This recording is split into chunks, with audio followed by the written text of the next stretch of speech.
Hi, my name is Adam Stamper. I'm an engineer and instructor here at Omega Studios in Rockville, Maryland, home of the Omega Studios School of Applied Recording Arts and Sciences.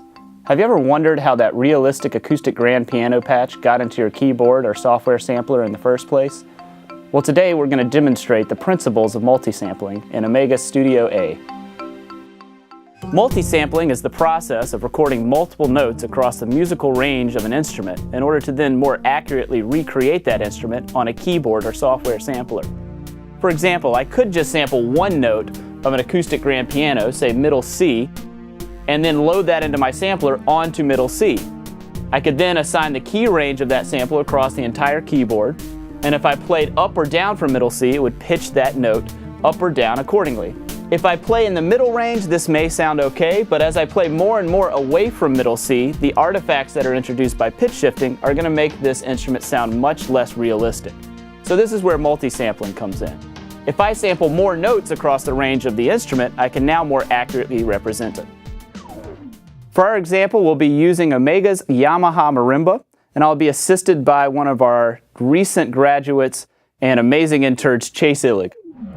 So we need to mic this marimba up and get levels. We'll be using two C48s in mid-side configuration for mono compatibility, and this means that we can have either stereo or mono summed samples when we load them into our sampler.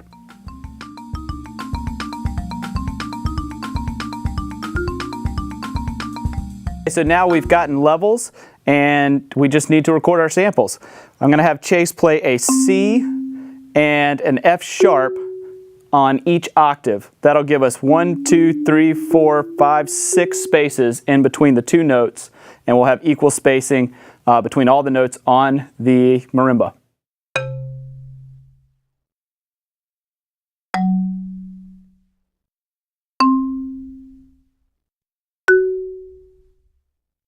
So we have all our samples here that we recorded, and I've dropped markers in Pro Tools to denote all of the notes and note numbers that we took. I'm going to edit one here quickly as an example for you. I'm going to use the F sharp 2 note, and I'm going to place my cursor near the beginning and separate the region. Then I can play back the sample to listen for the decay. And I find the end, separate there, put a fade out. And now I have an edited region in Pro Tools that I can play back. But I need to consolidate that into an actual new audio file so I can export it. So I'll select it and consolidate. Now I have it as an actual whole file region audio file, which I can rename with the proper note number.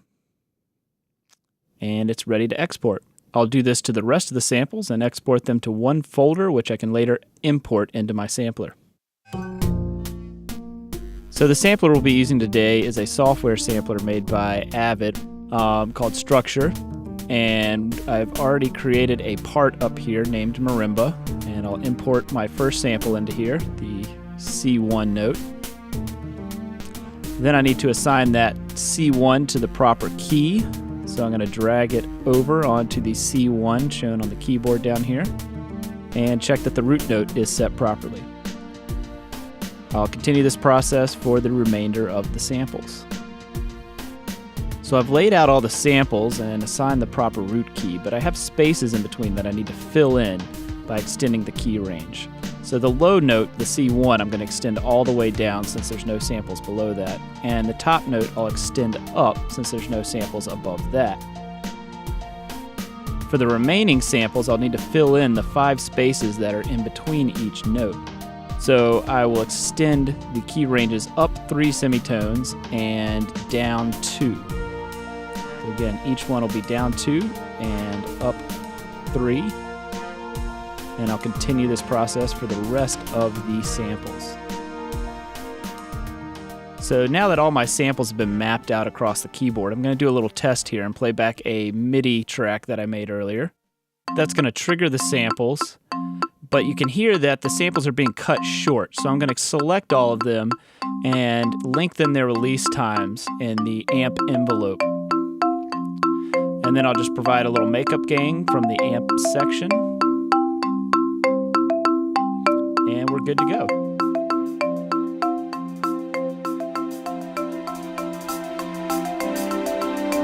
Thank you for watching. This concludes our multi-sampling tutorial.